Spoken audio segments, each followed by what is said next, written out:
So, very good evening to one and all, and warm welcome to the fourth edition of the Case Capsule by the Endocrine Society of India.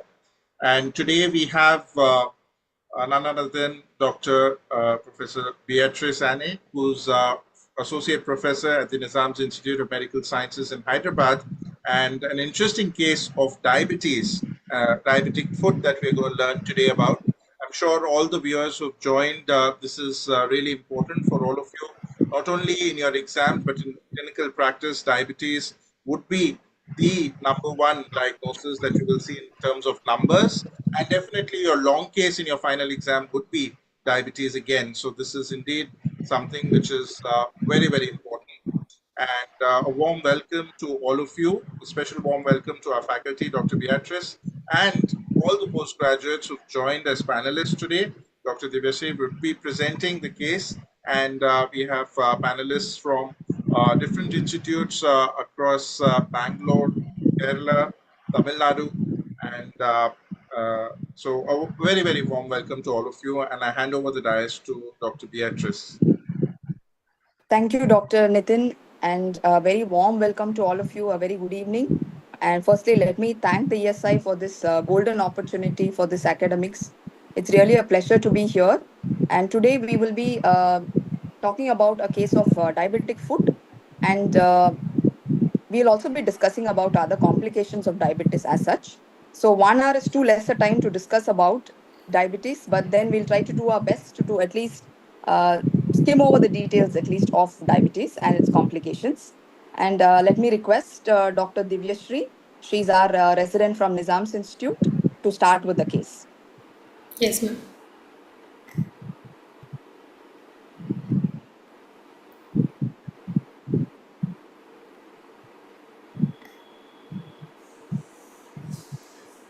My slides are visible, right, ma'am?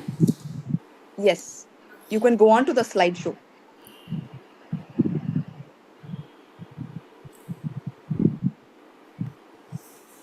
Good evening, everybody. I am Dr. Divyasri. I am going to present today's case. So we have 65-year-old gentleman. He is hailing from Hyderabad, married. He stays with his family currently. He is a retired attender in a bank, retired 2 years ago. He is diabetic for the past 20 years. He came to us with a history of non-healing ulcers over medial border of right foot since 3 months. History of present illness. Patient was apparently all right 3 months ago. He sustained injury over medial side of right foot 3 months ago when he touched his accidentally his hot bike silencer. However, he is unaware of it because he didn't have any pain. Same day evening, wife noticed 2 blebs in that area, which subsequently ruptured and formed 2 ulcers. One ulcer over the medial side of great toe and one more ulcer below the medial malleolus. He didn't have any pain or discharge or fever, and he felt ulcer is very superficial. He managed himself with local Silverex ointments and dressings. After 10 days... Can you just stop there, Dr. Divya?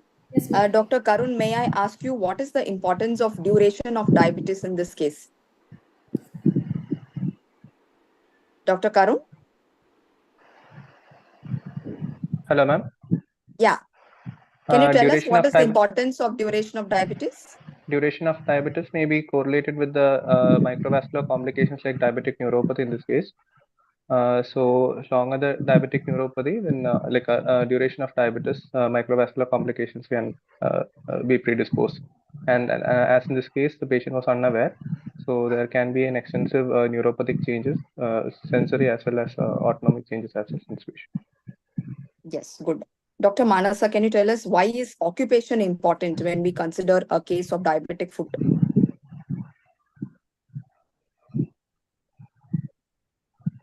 Dr. Manasa?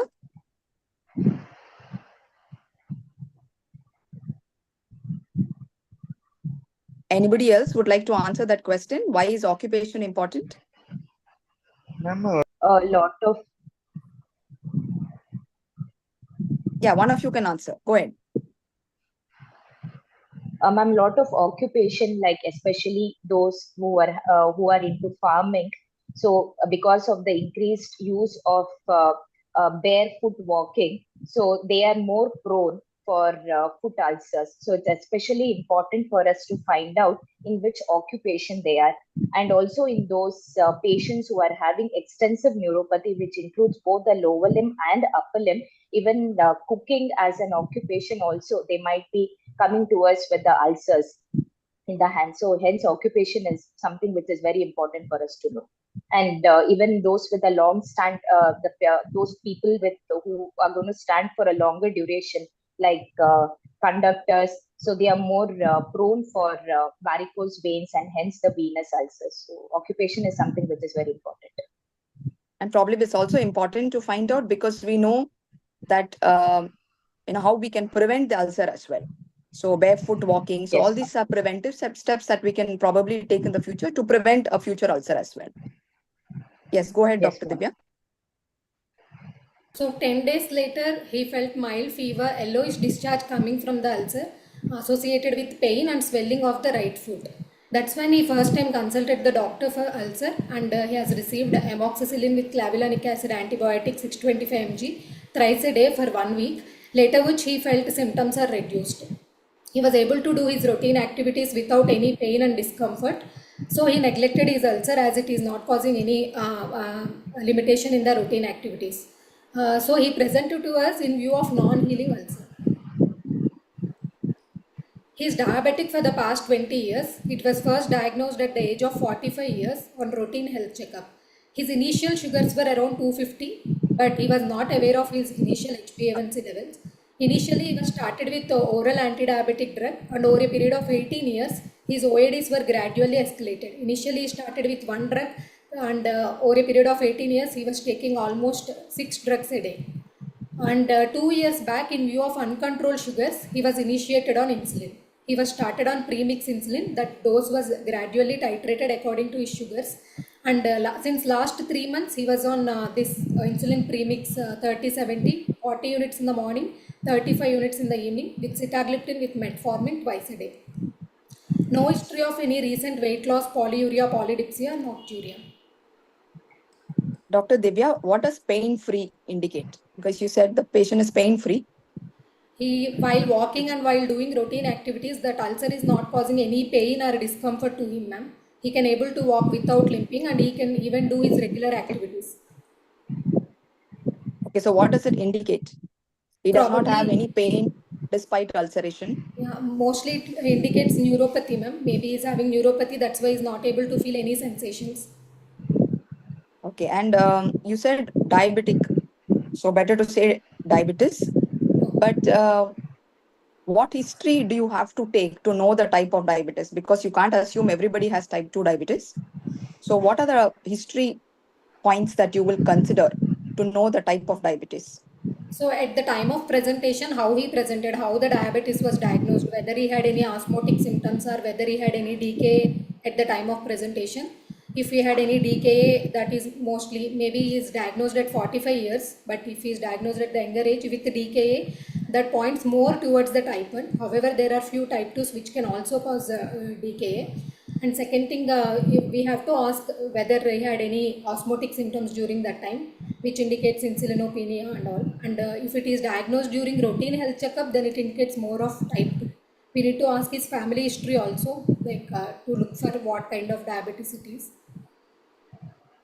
So what sort of family history? So if the family history is very positive, and if the parents and grandparents more than 3 generations are affected at the younger age, mostly we can think of MODI. But type 2 diabetes also having strong family history, ma'am. If one parent is diabetic, almost 50% chance of getting diabetes in type 2. Both the parents are diabetic, and an 80% chance. So MODI is also mostly familial. Even type 2 diabetes also can run in families. Would you like to know about the weight of the patient at onset of diabetes? Yes, ma'am. Yeah. He What is does it tell you? almost the same height, weight, ma'am. Currently, he is 75 kg. Over a period of 20 years, he over 1 or 2 kg weight difference was there. Apart from that, there is no significant weight gain or weight loss. So obese at onset. He is obese, ma'am. Yeah, his BMI currently is 29, more or less same at that time also. So more towards type 2 diabetes then. Yes, ma'am. If this patient was very lean, what other history would you take? So family history of diabetes, again, I will ask to look for MODY and any DK episodes, ketosis or loss of weight, recent loss of weight, to look for insulinopenia. And LADA, like latent autoimmune diabetes in adults, also they will have thin phenotype. They can present at this age also. Dr. Any Narmada, history you of want to add something? pancreatitis? Yeah. Any history of pancreatitis or any alcohol? Yes, very good. Yes. So ask for history of abdominal pain, steatorrhea, if it is a lean Steatorrhea. person. Yes. So fibrocalculus pancreatic diabetes should not be missed. Yes. So Dr. Divya was telling us about the blood sugars in the last 18 years. On OAD, he had gone up to 6 OADs, uncontrolled sugars. So why is this history important? Dr. Padma, would you answer that question? Ma'am, because this patient is having history of diabetes since last 20 years, I would presume that their insulin reserve comes down as the duration of diabetes increases. So that is one reason that why eventually he might be requiring a more number of OADs and also requirement of insulin. Second, I would also consider the complaints also as one of the factor, ma'am, because we don't really know whether he was compliant to his medications or not. So these are the two factors. And also his lifestyle modifications or his weight has almost been the same since the time of diagnosis until date. So that also would have added up to his insulinopenic stages. Okay, so after 20 years of diabetes and mostly uncontrolled diabetes, he has landed up with now an ulcer with probably neuropathy. So how does the blood sugar control over the first probably 5 or 10 years affect this picture? The legacy effect, ma'am, if it Very was good, yes. the metabolic control, if it would have been tighter in the first few years, it would have helped to prevent the microvascular complications. That is something which has not happened in this patient. So how does this legacy effect happen? Anybody else can pitch in and tell us how does this legacy effect happen? What is the mechanism? Maybe legacy effect is more for macrovascular complications than microvascular complications, no? No. Metabolic memory. Yeah, metabolic memory is more for micro, in fact, rather than macro. But then what is the mechanism? It's just a one-word answer. Would anybody like to answer? What happens in the legacy effect when you have a good control of sugars or bad control of sugars? What happens to the endothelium? Endothelial dysfunction will be less, ma'am. So thereby the microvascular complications in turn would be less because of reduced the multiple pathways that we know are involved in this contributing to endothelial dysfunction. Exactly. So what triggers these pathways? So the glucotoxicity, ma'am. So, ma'am, through the increased, we know that there's increased PARP, which in turn leads to increased reactive oxygen stress, which causes the oxidative stress is what eventually leads to the endothelial dysfunction. And the multiple pathways that have been described include the hexospin pathway, the advanced glycosylation end products, polyol pathways, and increased glyceraldehyde phosphate.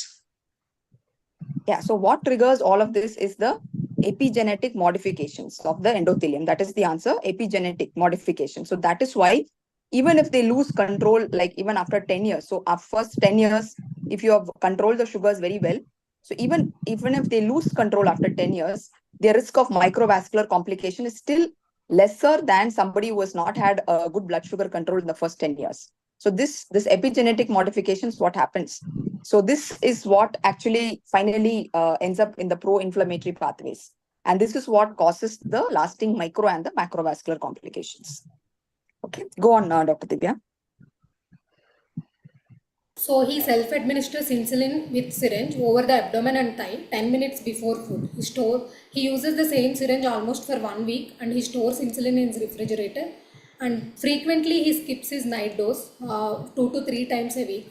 And he'll feel occasional hypoglycemic symptoms in the form of excessive hunger and palpitations. whenever there is delay in some food intake, which relieves food with food intake. However, he never checked the sugars during the time of episode. He was very irregular in his follow-up, and he monitors sugars only annually, and is unaware of his glycemic targets, self-monitoring of blood glucose, insulin dose titrations, site rotations, and food care. And he is not following any diabetic diet. His exercise is also not up to the mark. And he never received any formal dietary or insulin education till now. And he says his sugars were never under control, always above 200. No admissions for DKA or hypoglycemia till now.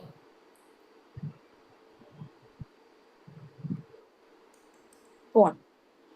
Since last 2 years, he is complaining of numbness in both lower limbs. It started in his foot and gradually progressed up to the knee. He is unable to feel even hot and cold water sensation while taking bath, and also there is decreased sensation to the pain. He feels there is some unsteadiness while walking in the dark. He also complains of slippage of his chappals, and it's increased in 6 months. So he recently changed his footwear to the one with back straps to prevent this slippage. He uses the footwear only for outdoor walking. However, he never uses his footwear for indoor walking. And he's also complaining of abdominal bloating, fullness, and nausea since 1 year. And he consulted many doctors and received multiple PPIs, but there is no relief with the medications. No history of any postural giddiness, exertional chest pain, or breathlessness. No history of diarrhea or constipation or lower urinary tract symptoms or erectile dysfunction. No symptoms suggestive of any lower limb claudication. So, Dr. Karun, can you tell us what are the different types of neuropathic symptoms that your patients present you with?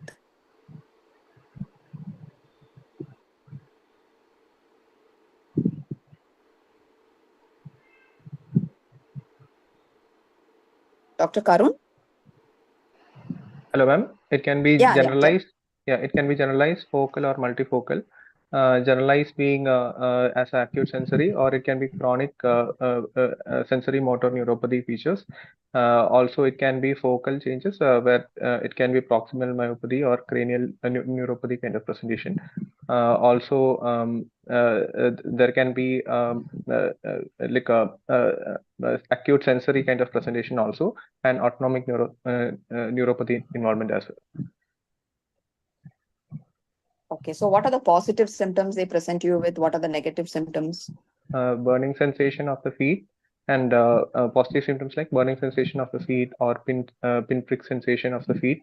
They can present with the positive symptoms as such. And when it comes to negative symptom, numbness, loss of sensation in any particular site can also be a presentation. So why do you get these positive symptoms? This tingling, paresthesias, burning. When there is a increased nerve discharge from any particular area, and when there is when the nerve healing is like during periods when the sugars are getting under control. So yes, so there is regeneration of the nerve fibers that causes cross connection, and that causes the positive symptoms. So Dr. Rebecca, can you tell us what are the nerve fibers affected in this particular patient, given the history? So, ma'am, because he has involvement of, he's lost hot and cold sensation as well as pain. He's definitely involved the lateral spinothalamic tract and the pain fibers, that's the C terminals.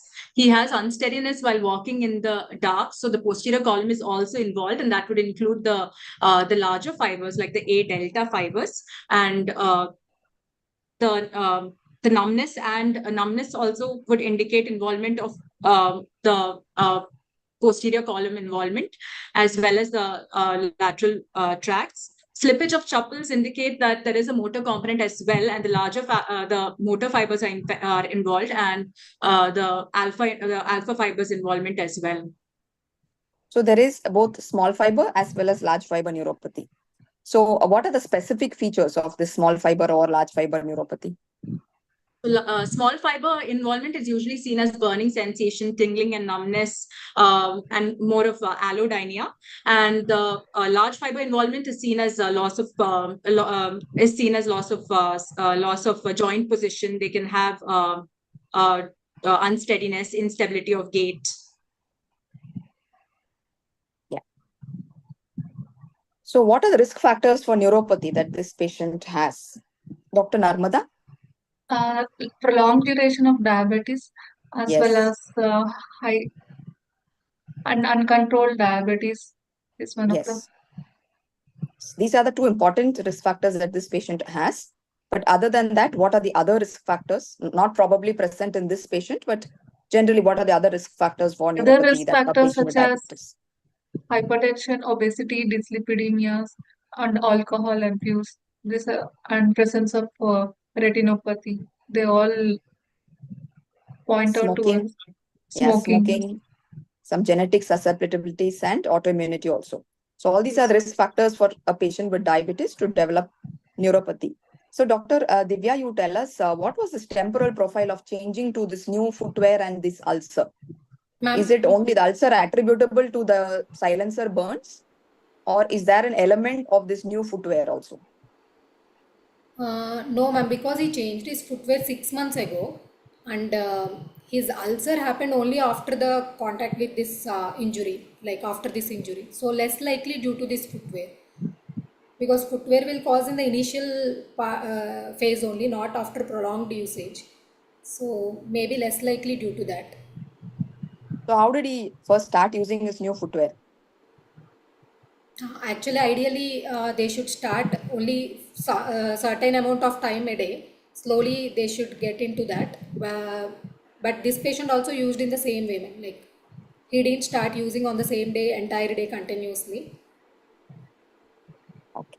So they need to break into the new shoes. So half an hour and then slowly increase the time duration where they can wear the shoes to prevent shoe bites. So this is one aspect of that we'll have to educate the patients about when they buy new shoes to wear. So question to Dr. Padma. So after starting treatment, can somebody develop neuropathy? Yes, ma'am. Because of the strict glycemic control, they might be having treatment-induced neuropathy, which we usually see even in the wards when sometimes during the admission, because of the glycemic control being strict, they might present with neuropathy, treatment-induced neuropathy. Okay, what is the cause of this? Why does this happen? Probably because of the sudden fluctuation in the blood glucose. Yeah, there is some nerve AV shunting. discharge Yeah, there is some AV increases. shunting. Yes. So Dr. Divya had told us about this abdominal bloating, fullness, nausea since 1 year, and there's been no relief with PPI. What do you think this is? This is mostly autonomic dysfunction is what I feel, ma'am, because of the long-standing diabetes and associated sensory motor neuropathy is having abdominal bloating, fullness, nausea, points towards probable autonomic neuropathy. However, she is also told that the patient does not have diarrhea, constipation, postural giddiness, erectile dysfunction. These are the factors against autonomic neuropathy. But in this patient with the this profile, I would yet consider autonomic neuropathy to be a possible option. If this patient had gastroparesis, say an indicator of autonomic neuropathy, how or what is the importance for us when it comes to glycemic control? There will be a fluctuation between hypo and hyperglycemia, ma'am. The glycemic variability is a problem when there is a gastroparesis. Very good. What are the symptoms of lower limb claudication that you asked for, Dr. Divya? Any pain while walking, which relieves with rest, like exertional pain in the calf muscles, I asked, ma'am. And any rest pain, I asked. Is the pain increasing during the night times in the lying down position, I asked. So what were you trying to do? You were trying to see if it is neurogenic or vascular claudication? Yes, any vascular component is also there or not, I just want to find out through history. Okay, so how will you differentiate that this is neurogenic and not vascular? This patient is not having any claudication symptoms, ma'am, history-wise. And he's clearly having all the neurological manifestations like neuropathy symptoms. So anyway, to conclude that, I need to go for examination. But as of now, according to the history, it is looking like neuropathic ulcer. As even though he didn't aware of the that heart burn injury also. So that much heart sensation is also gone, and this slippage of chappals, unsteadiness since 2 years, all these are going towards the neuropathic symptoms. Though claudication tells us only in the later stages of vascular vascular insufficiency. Through examination, I can tell maybe he's having any vascular insufficiency or not. You have told us about all the features of autonomic neuropathy that you had elicited through history. So is there anything else that you have left out? Gustatory sweating, any sweating while eating food, that. Any skin changes? Yes, ma'am. Skin changes also. Yeah, dryness in the skin and all those things also I need to ask. So those also can be a feature of autonomic neuropathy. Yes. Yeah, so go ahead. No history of any visual disturbances or floaters. However, till now there is no formal retinopathy evaluation was done. No history of frothy urine or facial puffiness. He is unaware of his creatinine levels. Past history of hypertension diagnosed 10 years ago, and he was started on telmisartan 40 mg once a day. Since 10 years he is using the same medication with well controlled blood pressures. No past history of coronary artery disease, stroke or any thyroid issues. No previous history of any lower limb ulcers or amputations. No admissions for any pyelonephritis or severe pneumonia in the past. No history of any sort of surgeries in the past. Dr. Karun, what are the visual disturbances that you expect in patients with diabetes? There can be floaters in there can be floaters kind of complaints in this patient, like diabetic retinopathy changes can be there, and also lens related changes can also be there. Glaucoma can also be there, and also CRVO kind of presentations can also be there as an acute loss of vision. And what is the commonest presentation you see? Floaters during sudden in correction of diabetes. There can be a recent change in visual complaints can be there. Also, there can be worsening of diabetic retinopathy with the sudden correction of figures. Yes, very good. So this is probably changing glucose values that may affect the refraction.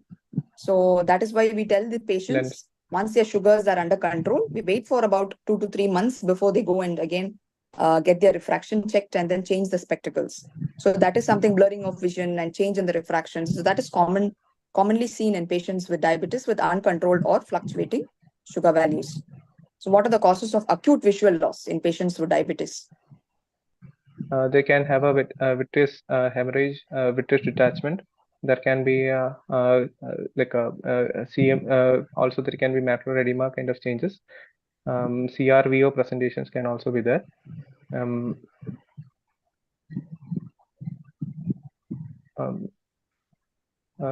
Or any thromboembolic phenomenon can also be there. So, anybody else can help him? Acute loss of hypoglycemia. Acute hypoglycemia can also present as blindness. We can divide acute loss of vision into painless or painful loss of vision. Painful loss of vision can be due to any infections or acute angle closure glaucoma that can be there. Painless loss of vision mostly due to vitreous hemorrhage, retinal detachment, or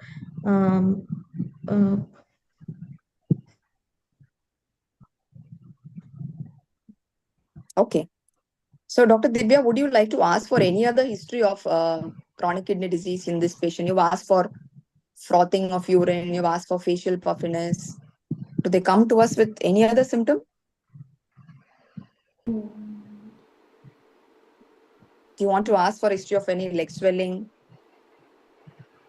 or any decrease in the urine output? Are they important? Yes, ma'am. If any nephropathy also we can rule out through it. Any heart failure also we can rule out through. Why is this previous history of ulcer or amputation important? If there is history of ulcer or amputation in the past, the re-ulceration is very, very frequent. It's very common, like second time getting ulcer. Dr. Padma, can you tell us what is this diabetic foot risk stratification? Now, we talked about previous history of ulcers and amputations. That automatically puts the patient under high risk if they've already had a history of ulceration or amputation. Yes, ma'am. So how will you know that this particular patient is at what risk category? Yes, ma'am. Ma'am, once the patient is diabetic, usually if they are not having any symptoms of neuropathy, then usually we tell them for foot assessment every 1 year.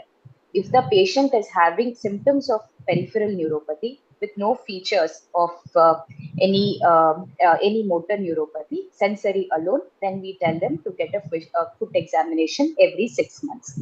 If the patient is having any features of callosity or fissures or any deformities, then they should get a foot examination every 3 to 6 months.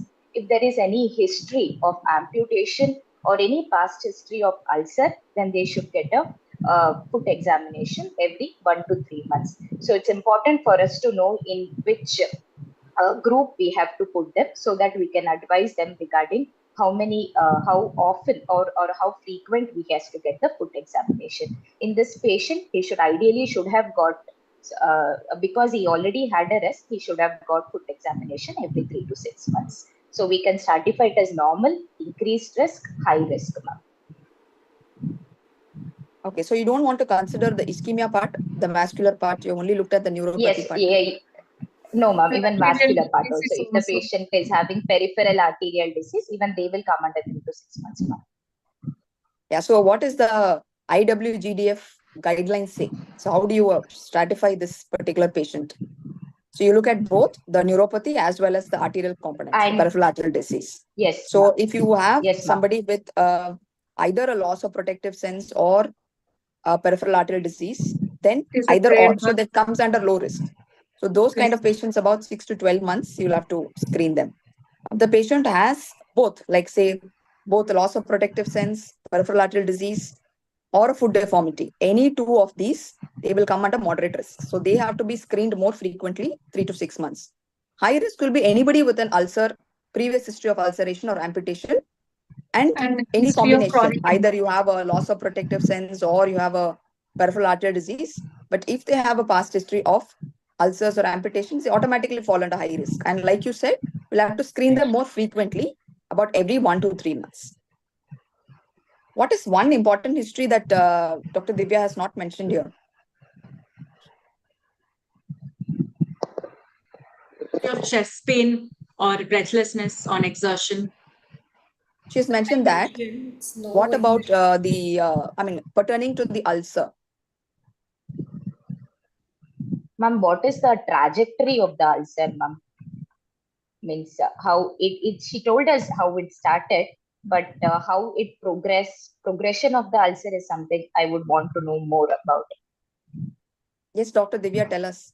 So it started like after injury, he had blebs. He was unaware of it. Then it subsequently ruptured. It formed the ulcer. Initially, it was very superficial. So he used silver X ointments and all. Initial 10 days, he didn't have any symptoms. After 10 days, he had signs of infection in the form of purulent discharge, fever, and all the swelling and pain. So hence, he used antibiotics. After using antibiotics, all his symptoms have reduced. There is no pain, no discomfort. So he didn't bother about the ulcer. But because it is not healing, he came to us. There is no, according to him, there is no progression in the ulcer, there is no pain to him, there is no discharge. The ulcer is just static but not healing. Not healing, that's what he came to us. So you talked about the footwear and that this patient was using it while walking outdoors. But one particular history that has been missed and that has to be mentioned when you're talking about a foot ulcer is barefoot walking. Indoor. Yeah, does he always use the footwear when he goes outside and at home? Or are there times when he has done this barefoot walking for whatever reasons? So he didn't that tell has to be mentioned. Okay. So he has no history of barefoot walking? No history of barefoot walking. At home, indoors, always he walks without footwear. But at outside, outdoors, always he uses the footwear. Okay. And more or less, is more of sedentary lifestyle, ma'am. He never goes outside apart from walking and during like minimal activities. So, okay. Go on.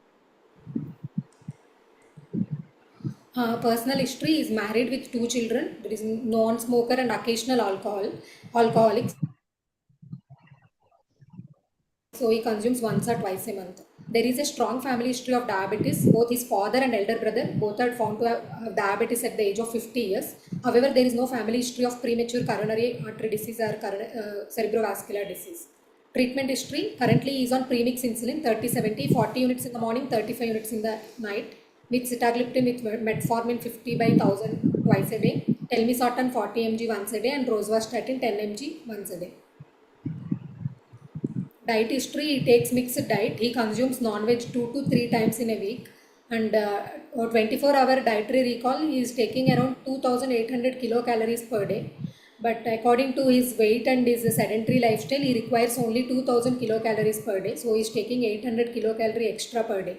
And How did you calculate the caloric intake of this patient? so he is a male, so 900 plus 10 into weight, body weight, that will be the average requirement, and we need to multiply according to his sedentary lifestyle or moderate or like active lifestyle. So he is sedentary, so 900 plus 10 into his weight plus for that I multiplied with 1.2, ma'am. So it came around 2000 for him. But he's also obese, so don't we want to give a calorie deficit? Yes, ma'am, we need to give calorie deficit for him. So roughly, what you can consider is if in obese sedentary men and women, about 20 kilocalorie per kg per day. That should do. And so that way, this patient will not require so much of kilocalories. And if it is a normal BMI, sedentary men or women, you take about 22 to 25. And if it is a normal BMI person who's active, you can take up to 30 kilocalories per kg. So this is a rough sort of calculation in the OPD if you want to do it really fast. So this is a rough sort of calculation. And then you can get an approximate calorie requirement. And also remember that this patient is obese, and so we need to give a calorie deficit for the weight loss. Yeah, go on. Exercise history: there is no formal exercise. Sorry, you said protein intake. So how much of protein was he taking and how much is required? So he requires 0.8 gram per kg body weight, ma'am. It is coming around 60 grams. He is 75 kg individual. So he is taking. Why do you want to give him only 0.8? According to ADA, 0.8 grams per kg body weight is the recommended for diabetic people. In those with CKD, yes, 0.8, but otherwise you can give them up to 1 gram per kg ideal body weight. And what is the sort of protein that you give these patients? What should be our dietary recommendations when it comes to protein for patients with diabetes? So he has to take 15% of total calories through proteins, ma'am. 15% of total daily calorie requirement should be through proteins. Dr. Karun, what is the class 1 source of protein? I'm not sure, ma'am. Anybody else would like to answer that question? Because when we give them dietary recommendations, especially when it comes to protein, about 50% should be from the class 1 sources. Class 1 sources are those proteins which have all the essential amino acids. So this is from eggs or non-vegetarian items like meat or poultry or fish, and milk products. So these are class 1 sources. Yeah, go ahead, Dr. Divya. Exercise history: there is no formal exercise routine he is following, but he daily walks for 30 minutes and walks around 2 kilometers. Even after this ulcer also, he continues to walk as it is not causing any discomfort to him. Socioeconomic status: he comes under lower middle class socioeconomic status according to modified Kuppuswamy classification. So to summarize, he is a 65-year-old gentleman, type 2 diabetes, history of type 2 diabetes for past 20 years.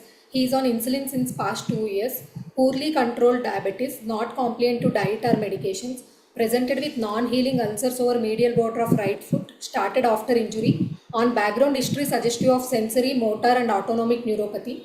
No history suggestive of any nephropathy or macrovascular complications like peripheral arterial disease, coronary artery disease or stroke, associated with other comorbidities like hypertension and obesity. So history-wise, what is a type of ulcer? So I feel it is neuropathic ulcer, ma'am, history, according to history. Okay. So go ahead with the examination. On examination, patient is comfortable. Anthropometry: weight is 75 kg, height 160 centimeters. His BMI is 29.2 kg per meter square. It is coming around obesity class 1 according to Asian cutoffs. His waist circumference is 104 centimeters. The cutoff for him is 90 centimeters, so it is more. And his vitals: his pulse rate is 86 per minute, regular, normal volume and character. All peripheral pulses are well felt. Vessel wall appears to be normal. There is no carotid bruit. Blood pressure 140 by 90 mmHg in right arm supine position. There is no significant postural fall in blood pressure. Respiratory rate is 20 per minute and is febrile. No pyloric stress, cyanosis, clubbing, lymphadenopathy or pedal edema.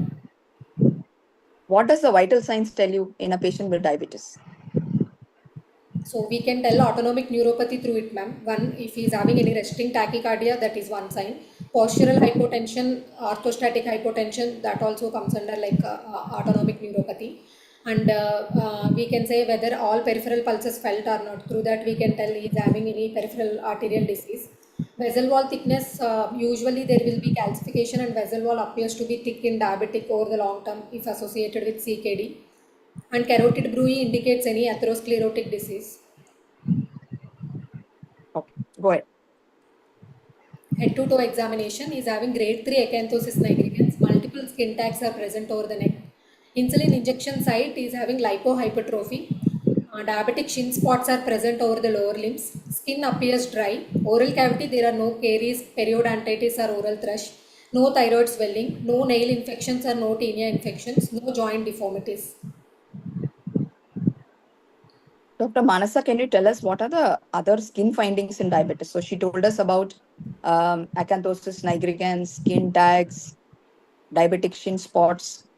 Any other diabetic skin findings that you would like to mention? Along with the skin, we have to look at the nails, whether there are any nail changes.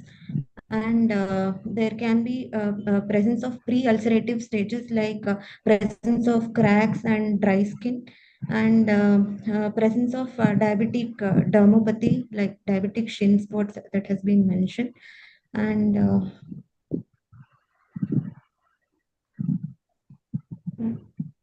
the others can pitch in. Most commonly, the association is with pruritus and xerosis, which can be present. They can have dry skin. Achondrons are also increased. Then we also have to, in this patient, he has acanthosis, but otherwise we would also have to look at other features of autoimmune diseases, like can be associated with vitiligo or any other skin conditions that are autoimmune, psoriasis. We would also look at diabetes-associated infections would be more skin infections, so tinea, dermatophytosis can be increased, fungal infections of the web spaces. We would also look at diabetes-specific complications like diabetic bullae, which can be present, necrobiosis lipoidica,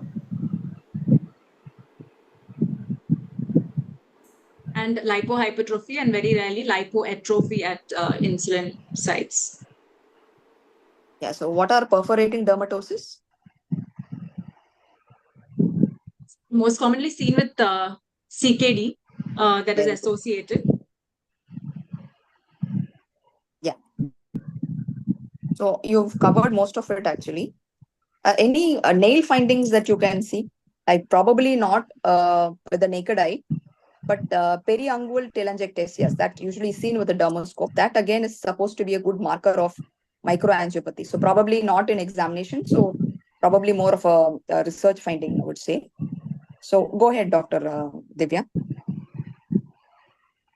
Coming to the feet examination, on gross inspection, there are two ulcers. One is present over the right medial border, another one is below the medial malleolus. And there are clawing of toes. Skin appears to be very dry. Nails are dry and thick. Callus is present over the lateral malleolus and also around the ulcers.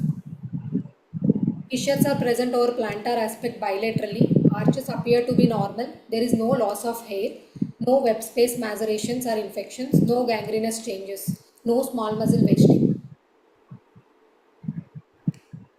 Do you want to mention about any foot deformities? Because the toe doesn't look normal to me. Yes, clawing, like hammer toe is there, clawing of toes. So what does it suggest? Like motor neuropathy, ma'am. Yeah, so there is involvement of the intrinsic muscles. Of yeah. So how do you test the intrinsic muscles of the feet? We can ask them to we can see the power of the muscles through apply, like we can apply the resistance and ask them to.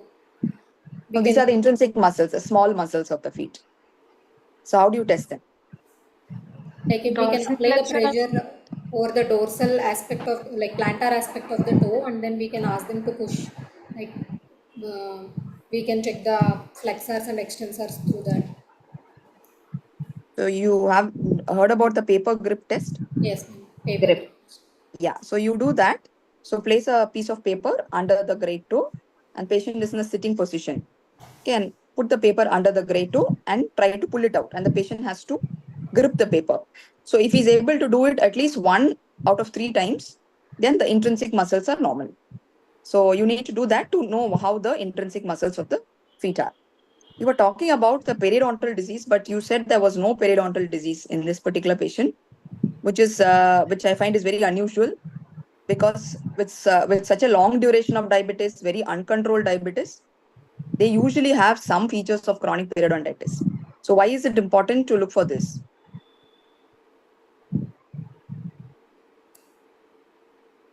It can lead to infections which are. Dr. Narmada, what is the relationship between periodontal disease and diabetes? It can tell us regarding the control of blood glucose over years.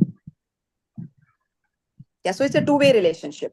So chronic periodontitis worsens the glycemic control, and if the patient has poor glycemic control, he or she is more predisposed to develop chronic periodontitis. And that is why you have to look at the mouth, you have to look at the teeth, see if there is any premature loss of teeth. That again is a feature, and there can be gingivitis, there can be bleeding from the gums. So all these are features of periodontitis, and mostly patients do have with the chronic, long-standing, uncontrolled diabetes, you will see some features of periodontitis. So that finding should not be missed. Go ahead, Dr. Divya. Neuropathy examination, ma'am. Right side and right foot and left foot. 10-gram monofilament test is absent 10 by 10 both sides. Vibration sensation with 128 Hz tuning fork. It is absent over the great toe and medial malleolus on both the sides, and it is present over the tibial tuberosity. Pain is absent on both sides. Temperature and joint position sensation is absent. Muscle bulk tone power is normal on both sides. Ankle jerk is absent, whereas knee jerk is present. Upper limb examination is normal, both sensory and motor. So what does the monofilament testing tell you if it is absent with 10 gram? So loss of protective sensations, ma'am. So pressure. So how many sites did you check? So I checked for 10 sites, ma'am. Okay. And how many were absent? Actually, in this patient, 10 out of 10 are absent, ma'am, both sides. Okay. So how many times can you use a monofilament? Per day we can use 10 to 15 times. So after the 24 hours later we can reuse it. But overall after 70 to 80 times we should discard that after using 70 to 80 times. Okay. So vibration, how else can you test vibration? We can test quantitatively by using biastheneometer. So where we will give the graded slowly from 1 millivolt, slowly we will increase the vibration threshold, and we will say at what level patient is able to perceive. So normally, normal individuals will perceive at least at 15 millivolts, whereas in elderly up to 25 millivolts is okay. So 15 to 25 we can say mild sensory loss, 25 to 40 moderate, and more than 40 severe sensory loss. Let's say you have not carried your tuning fork, you have not carried your monofilament. Is there any other test that you can do to detect loss of protective sensation? Yes, ma'am. We can use this light touch test. We can just touch the his digits with our fingers, and then we can see whether he can able to feel the sensation or not. Ipswich test. What is it called? What is it called? Ipswich touch test. Yes. So you just touch with the tip of your finger, the tip of the toes. The 1, 3, and 5 tip of the toes. You just touch only for 1 to 2 seconds and see if the patient can feel it. So the patient is not able to feel in more than or equal to 2 sites, then it is suggestive of loss of protective cells. How do you assess plantar pressures? We can use that Harris mat, ma'am. Like we can ask them and we can check the pressure sites through it. Any other method? Anybody else would like to answer? Any other method?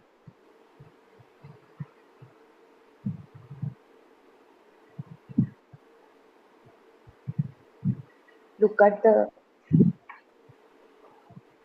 Ma'am, look at the, like on examination, we can look at where there is more callosity and where there is more callosity, and on the footwear also we can make out the pressure points, ma'am. If there is more depression over the footwear, like this patient had it on the lateral malleoli, he is also having ulcer. Looks like he is sitting more cross-legged. So few findings like this helps us probably about the pressure points. But So there is actually quantitative and computerized assessment also. So that is also another method. Go ahead, Dr. Divya. Vascular examination. Bilateral dorsalis pedis and posterior tibial pulses are well felt. And ankle brachial index 0.92 on right side and 0.97 on left side. Capillary refilling time is normal, 2 seconds. Can someone quickly tell me how do you assess, or what all the methods you can assess peripheral arterial disease in a patient with diabetes? Ankle brachial index, ma'am. Toe brachial Start with the index. clinical examination. Start with the clinical examination. Pulse. Pulse, yeah, ma'am. Pulse, whether it is palpable or not. Loss of hair and shiny skin also tells about vascular insufficiency. Then we can see this ankle brachial index. We can see the toe brachial index. Ankle brachial index tell us the normal values. But there is in diabetics there is sensitivity of this test is very poor, and specificity is good, but sensitivity and positive predictive value for this test is very poor because of calcification of the vessels. There may be falsely normal or high values. Ankle What's the normal value? 0.9 to 1.3 is normal, ma'am. More than 1.3 indicates more of calcification. That is also associated with poor prognosis. Less than 0.4 is critical limb ischemia. Okay. And we can see the ankle systolic blood pressures also. Normally it should be more than 100. Less than 50 indicates critical limb ischemia. We can also do toe brachial index. We can see the toe systolic blood pressures. And we can also see the transcutaneous oxygen saturation. What is the normal value for toe brachial index? More than 0.7 is normal, ma'am. Okay. And transcutaneous oxygen saturations, partial pressures of oxygen also we can check to look for the endothelial small vessel dysfunction.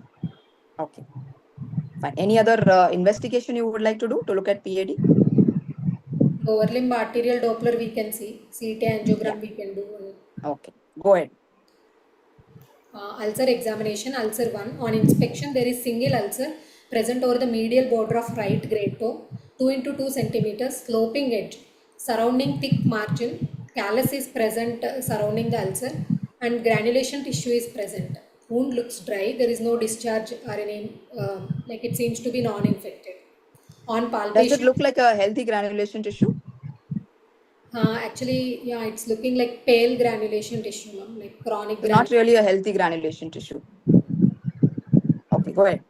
On palpation, no tenderness, no local rise of temperature. Edges are very firm, and ulcer is deep. Base is formed by the muscle. Probe to bone test is negative. So it is coming under Wagner 2, University of Texas stage A, stage 2 grade A, and Sinbad 3 ulcer.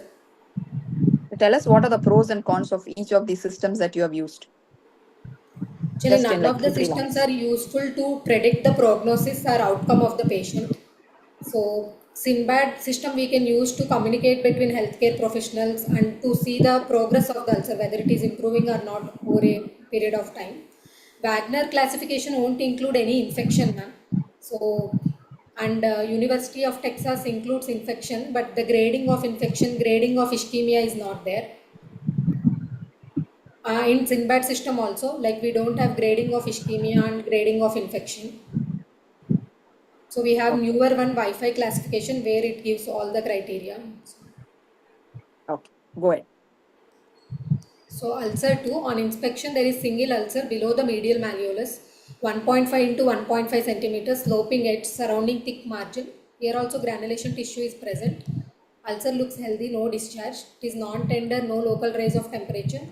Edges are very firm, and here also base is formed by muscle. Probe to bone test is negative. This is also coming under Wagner 2, University of Texas 2A, Sinbad 4/6, because the location of the ulcer is in the hindfoot. Sinbad is coming around 4. So what is limb threatening infection? If the cellulitis or erythema is extending more than 2 centimeters from the margin of the ulcer, or if there is any severe ischemia like critical limb ischemia, or if there is any abscess or osteomyelitis, or deep facial involvement like ulcer is or infection is spreading below the deep fascia, then we can consider it as limb threatening infection. So this patient, this ulcer is not healing. What do you think are the causes why this patient's ulcers are not healing? Sugars are very bad, ma'am. It's not under control, and it's looking like chronic non-healing ulcer because of thick callus surrounding the ulcer, and granulation tissue is also looking very pale and non-healthy. So we need to control his sugars, and we need to do the removal of the callus and debride the ulcer properly and proper dressings, and then. So neuropathy also could be one of the causes why this ulcer is not healing. Dr. Manasa, can you tell us what are the other causes why the ulcer doesn't heal? Not in this particular patient, but otherwise. Patient factors include poor glycemic control, presence of anemia, presence of renal dysfunction or edema due to chronic venous insufficiency, or due to any cardiovascular ischemic heart disease or CKD, and other factors like footwear and continuous barefoot walking, and inadequate deloading.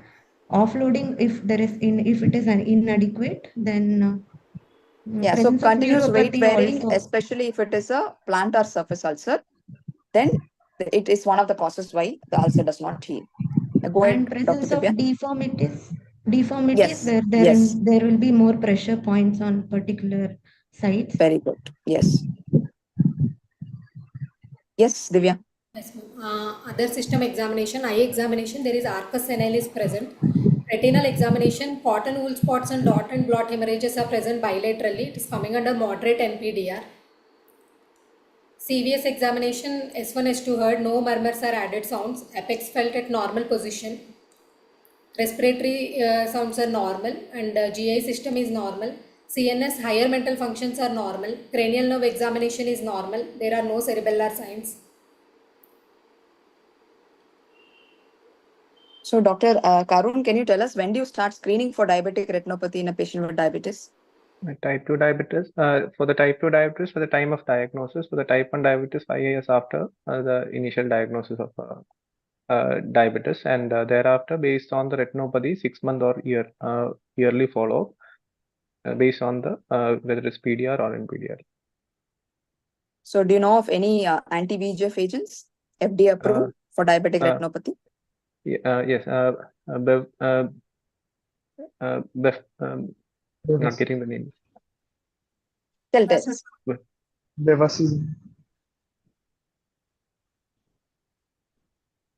Bevacizumab. Yes. No. Ranibizumab and aflibercept. Yeah, aflibercept and ranibizumab. So, what are the risk factors for diabetic retinopathy as such? What is the important risk factor for developing diabetic retinopathy? Poor glycemic control Presence. and associated hypertension, which is uncontrolled, endothelial dysfunction, microalbuminuria. The most significant factor is duration. Excellent. Duration is the most significant factor for development of diabetic retinopathy. So, Dr. Divya, you not told us about the gait of this patient. Which one, ma'am? Do you think it is important? Which one, ma'am? The gait of the patient. Actually, his gait is looking normal, ma'am. There is no discomfort, no limping, and so that's again important. He is walking normally. Yeah, so that could again be one of the risk factors for ulceration. What about the muscle strength? Your CNS examination seems to be incomplete. What about the muscle strength? His muscle bulk tone power is normal, ma'am. I mentioned it in neuropathy examination itself. So there you have mentioned. there is Okay, no what muscle about, is your examination over? Yes, ma'am. So what about his footwear? So whenever you're talking about a patient with diabetic foot, you also have a part of the examination should be also to mention the footwear. What sort of footwear is he using? He's using leather footwear with straps, back straps in 6 months. Okay. Is it an ideal footwear? What is an ideal footwear? Ideally, he should use this MCR kind of footwear because he's having neuropathy with callus and with fissures. So better to go for proper diabetic footwear. In fact, it's better to go for customized footwear after knowing the plantar pressure spots. So what should be the length of the shoe, the breadth of the shoe? Ideally, the length of the shoe will be 1 to 2 centimeters more than the length of the foot, and width should be width should be equal to the maximum width of the foot. That is usually at the site of metatarsophalangeal joint area. So, and the height should be it should be so roomy enough so that it should not touch any of his deformities, like because he's having clawing, so it should not touch that dorsal that prominent phalanges. So Okay. Yeah, go on. So what's your final diagnosis? Yes. So type 2 diabetes mellitus poorly controlled with diabetic foot with 2 non-healing ulcers over medial border of right foot, which are Wagner 2, University of Texas 2A and Sinbad 3 and 4, probably neuropathic ulcer with distal symmetrical peripheral neuropathy, both sensory, motor and autonomic, with diabetic gastroparesis and with diabetic retinopathy, bilateral non-proliferative diabetic retinopathy, moderate, with no history, no feature suggestive of peripheral artery disease, coronary artery disease or CVD, with hypertension and obesity. Okay, so briefly tell us about the investigations, then we'll wind up in 2-3 minutes. So we have done HbA1c, it is 11%. Fasting blood sugars were 196 and postprandial were 326. His renal functions EGFR is 98 ml per minute per 1.73 meter square. 24-hour urine albumin is 562. It is coming under severely increased albuminuria. CBC, LFT, thyroid profiles are normal. Triglycerides are 162. Total cholesterol 189. LDL is 72. HDL 28. Lower limb arterial Doppler is normal. His ECG and 2D core normal. X-ray foot, no evidence of osteomyelitis. Would you consider that 24-hour urine albumin to be significant in this patient? At the time of active foot infection, ideally we should not do, and one value is not significant. Ideally we need to repeat it. We need to see for 3 times, and if 2 times it is positive, then we can consider it is having albuminuria, and we should see over a period of 3 to 6 months. And the patient also has severe hyperglycemia, so that itself can be a cause of this proteinuria. So once you control the sugars, then probably it's better to repeat it. So can you go back to the previous slide and tell us how you're going to manage this patient? First is glycemic control. So we need to optimize his sugars. Probably we need to give him basal bolus kind of regimen because he's already taking 1 unit per kg body weight premix, and he's having injection site lipohypertrophy. So we need to educate him about the site rotation and insulin technique. He's not following diet, so we need to educate him about the diet, and we need to give him proper footwear, like seeing his foot pressures, and we need to give him. And because it is not infected as of now, no need to give any antibiotics. And his vascularity seems to be good, and we need to remove that callus, and proper debridement should be done for the what sort of debridement you want to do? Ideally, scalpel, that sharp debridement is the gold standard. We should go for it. Dr. Rebecca, can you tell us what are the different types of debridement available? We usually do a sharp debridement. I'm not sure of the other types. Can anybody else help her? Enzymatic debridements are there where we can use certain enzymes like collagenase, clostridial enzymes and all. And larval debridement is there. And laser debridements are there. Ultrasonic debridements are there. Mechanical wet to dry dressings? Yeah. So you're going to give him a customized footwear as well? Yes, ma'am. Okay. So gastroparesis, how are you going to treat? So first we need to control the sugars because hyperglycemia one of the contributing factor for it, and we can give him short course of prokinetics, ma'am. Like metoclopramide is the only approved drug for gastroparesis. What is the side effect? It is having like CNS side effects are more with it, so it is not approved. Extrapyramidal symptoms, so you cannot give it for more than 12 weeks. So how do you want to prevent foot ulcer in this patient? We need to educate him about the proper foot care, and he need to inspect his foot properly, and that fissures and all he should control by applying proper moisturizer. And we need to educate him whenever there is change in temperature in the foot, he need to contact immediately. And he need to use proper footwear, customized footwear. Sugar should be under control. And always he should use the footwear even for indoor-outdoor walking. Should not go barefoot. So since this patient has neuropathy, is not even realized that he has an ulcer, so daily foot inspection is a must with a mirror to look at the plantar surface of the foot as well. And clipping of nails. How do you clip the nails? He should cut horizontally and he should file the edges. Yes. And since there is dry skin and other features of autonomic neuropathy, he has to moisturize for the dry scaly skin to prevent fissures. Okay, and no bare feet walking. Yes. So that would be it. Dr. Nitin, can I hand over to you? And I'm very sorry for exceeding the time. Absolutely no problem. I think you still managed very well with respect to diabetes, finishing in 1 hour. But I think it was an absolutely wonderful session. This would be available on the ESI website, a ready reckoner for everybody, just to go through before exam. All the questions are so relevant. And the best part is you made sure that all the answers are also complete. So this is really, really nice. And thank you so much, Dr. Beatrice, for that contribution. Thank you, Devashri, for that excellent presentation and all the participants today who've done.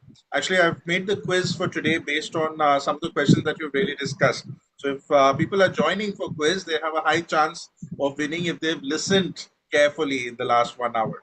So I think with this, I'd request Devashri to stop screen sharing so that we can start the quiz. Thank you, sir. Thank you, ma'am. Thank you. Right. So the people who are here on the panel can attend the quiz from here itself. Those who have logged in from other ESI website will be able to log in to the quiz from the website itself. So we'll start with the quiz now. This quiz, as you may know now by now, is on Menti software, where you would get a code for joining and you will be able to log in onto the quiz through a smart device separate from this particular screen that you are seeing. So I think let's get started with the quiz.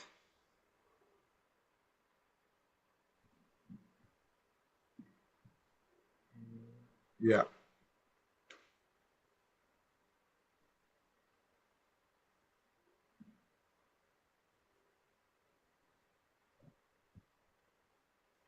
Okay. So you should be able to see the screen now. And this is the fourth ESI case capsule. And we've been having ESI case capsules on the last Wednesday of every month. The next one is on thyroid eye disease. And let's get started with the quiz. I think the rules are the same, but for the people who've joined for the first time, I will just repeat quickly. So what you need to join the quiz is another smart device apart from the screen that you're watching this quiz. You need internet, you need your luck and brains as well. Each question has a specific time limit. If you fail to answer within that time limit, you would not be able to score any points. There is no negative marking for those questions which are multiple choice. So if you don't know, you can take a guess, but the important thing is that people who answer correctly and fast will get the maximum points. Each question is for 1,000 points. There are a total of 15 questions. Most of the questions are MCQs. There are two questions where you have to type in the answer as well. You can type either in uppercase or lowercase. Both options are acceptable. And you would be able to join the quiz after I show you the barcode on the next slide. After the barcode, you would be able to enter your name. I request you to enter your correct name so that we can identify you to give you the prize. The prize is a cash prize by ESI. It's a good amount, and I'm sure if you win, you would like it.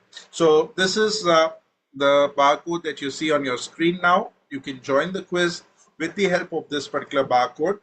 And if you don't have a barcode, then you can go to Google and type www.menti.com and you'll have a facility to enter the code for this Menti particular quiz for today.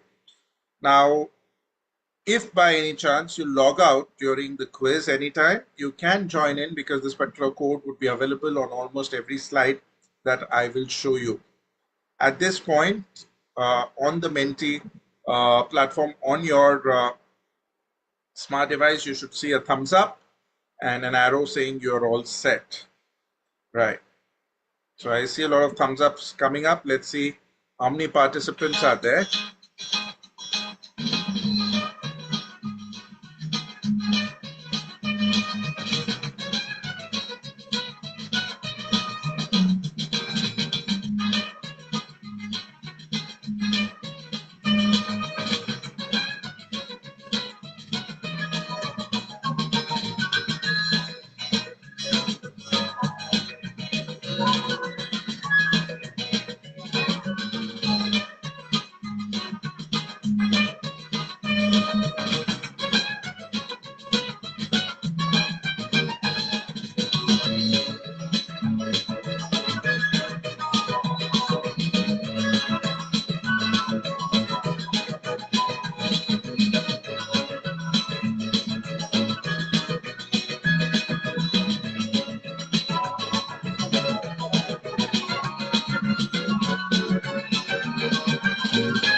So we've got 70 participants, so we'll get started.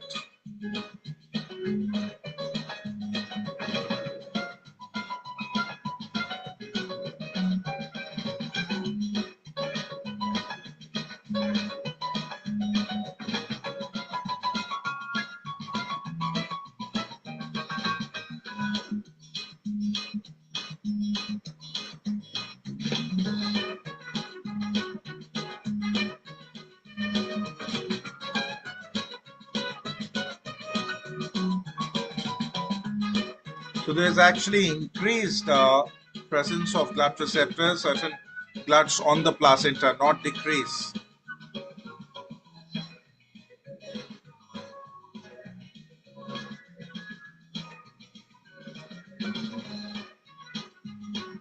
So Dr. Prasun is leading.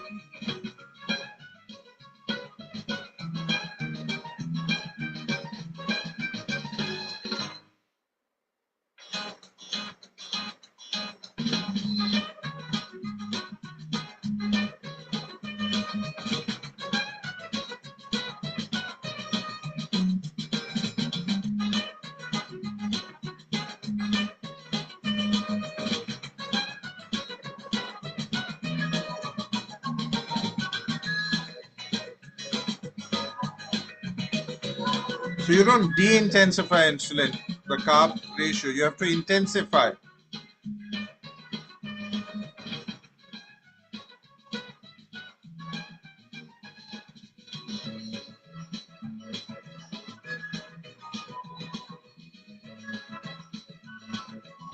Well done, Dr. Prasun, still leading.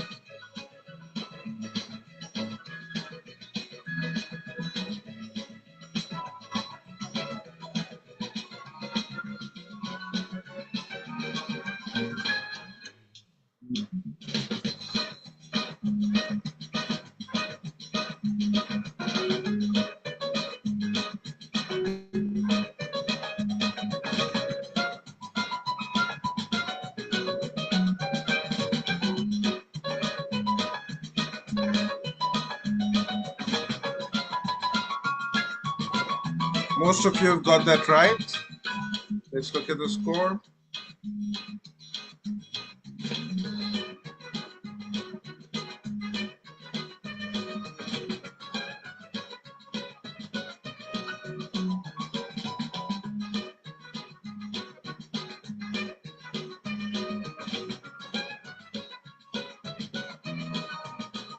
Dr. Reshma has taken over.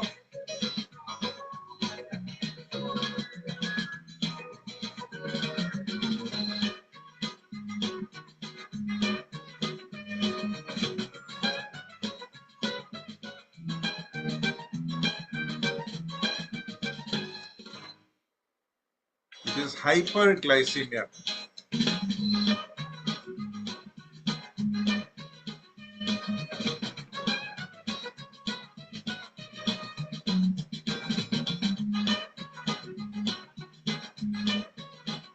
Again, most of you have got it right.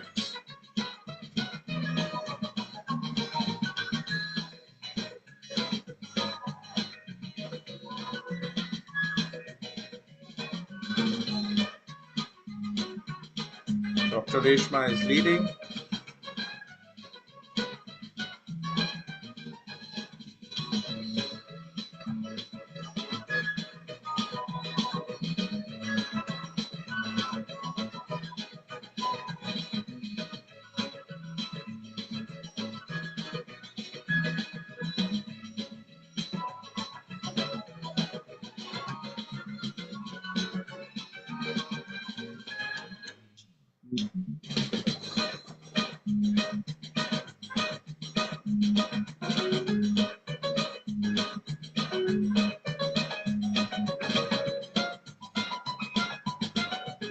Linagliptin.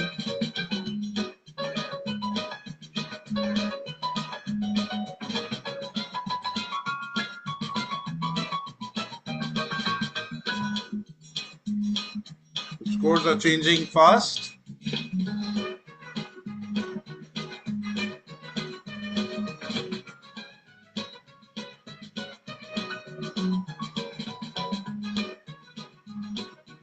Here you have to type the answer on your screen.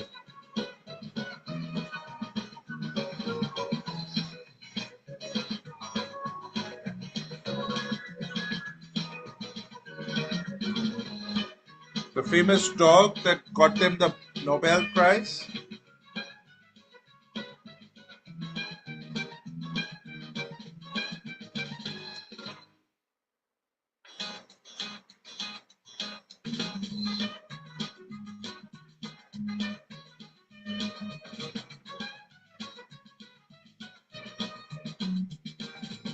Okay, let's see how many have got it correct.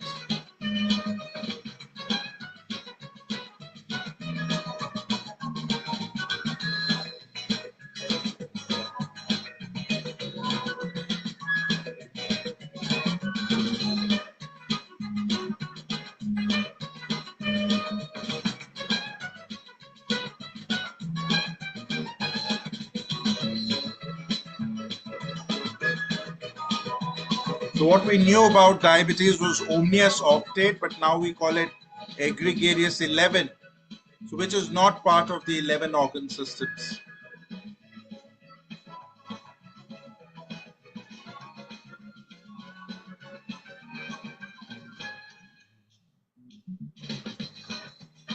Okay, most of you have got that right. This is what you see as the egregious 11. All along we used to talk about initially we used to talk about the traditional triad, then we had the omnious octate, and now we have 11, and actually it's gone up further to 15 and 16 different aspects what cause diabetes.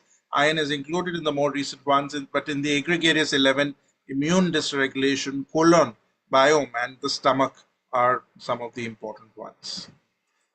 Let's look at the next question.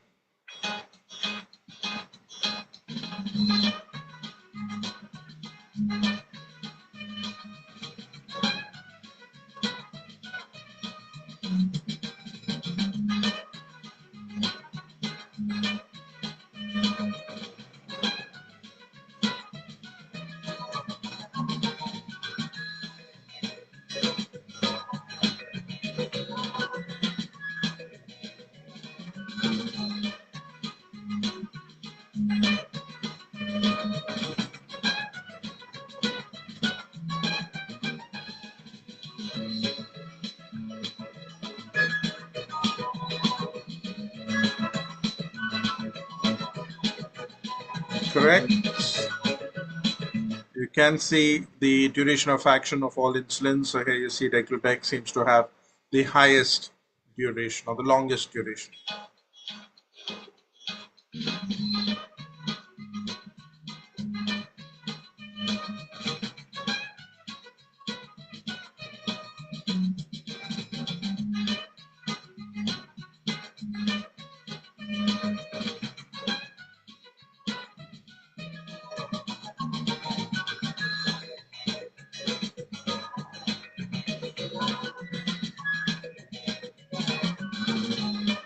Here you have to type the answer.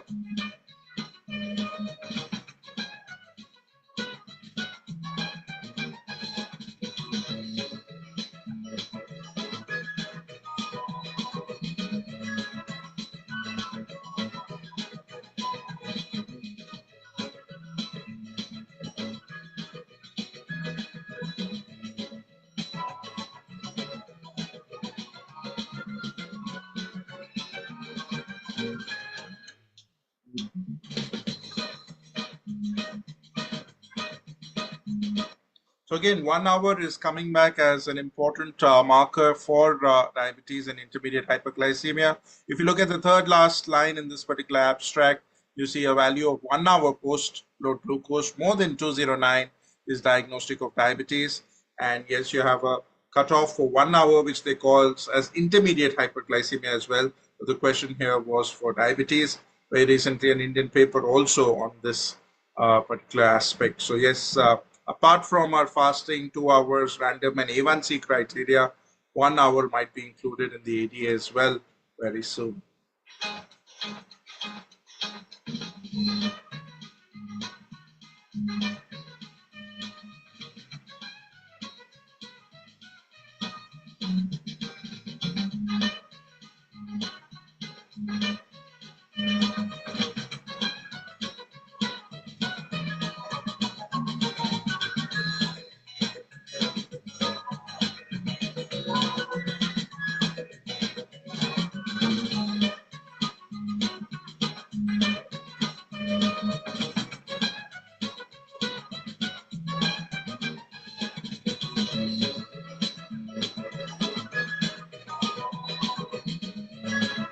Well done. So as per this morphological classification, there are different patterns that are described for Charcot's neuroarthropathy, and this particular example was for Lisfranc's joint. So yes, that was pattern 2.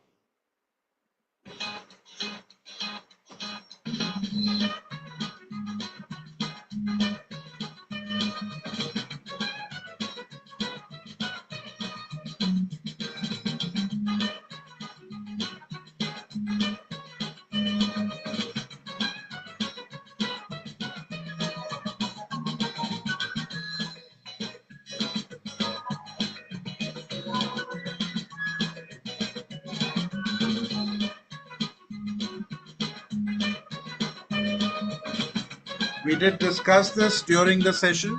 We talked about University of Texas classification. So if it is infected, what would it be?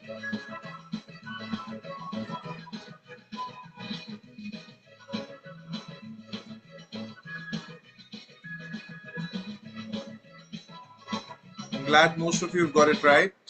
So this is the University of Texas classification for foot ulcers, and you see it is the stage B, which is the infected, not grade 2.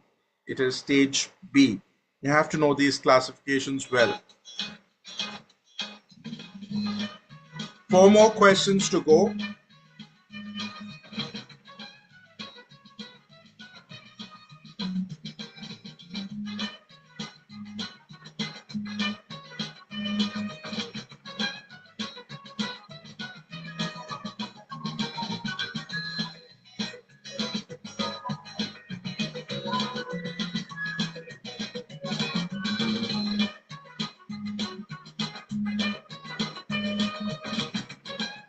Most of you have got it right.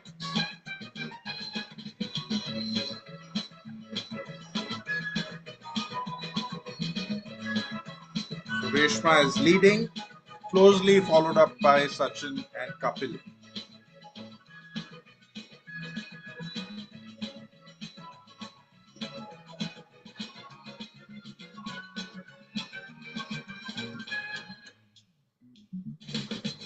This was again discussed.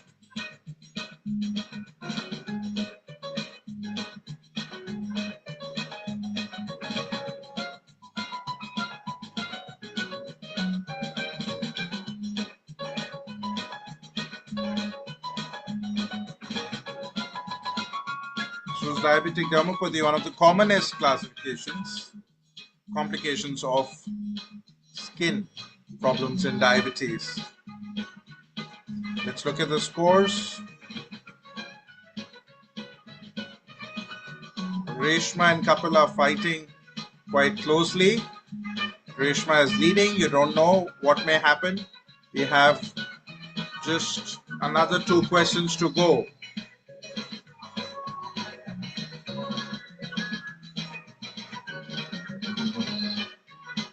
This is again discussed in today's session. Dr. Beatrice clearly told the quantum of calories approximately that should be given, and that was the answer for this patient as well.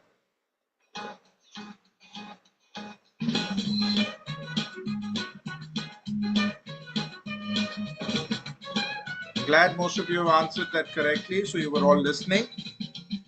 Moving on to the last question, and that would tell us who the winner for today's quiz is. And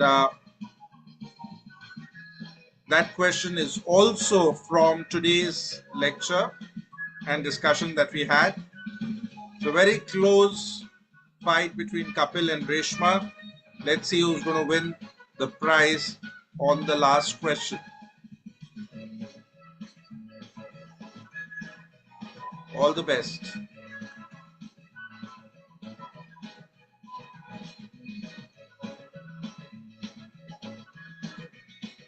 Again, mentioned very clearly by Dr. Beatrice in her lecture.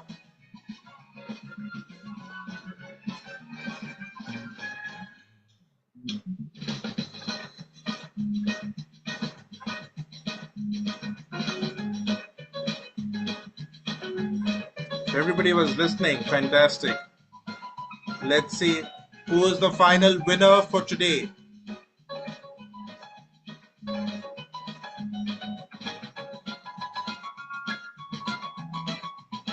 Closely missed by very few points. So Dr. Kapil, congratulations. I request you to just send me a WhatsApp message at the end of your quiz today.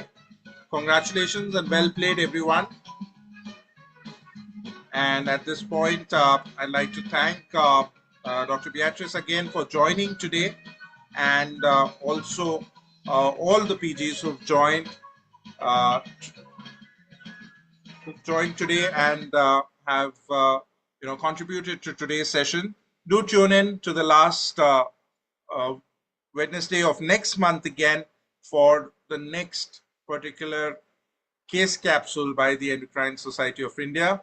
And I think with this, we would conclude for today and say good night and bye-bye. Thank you.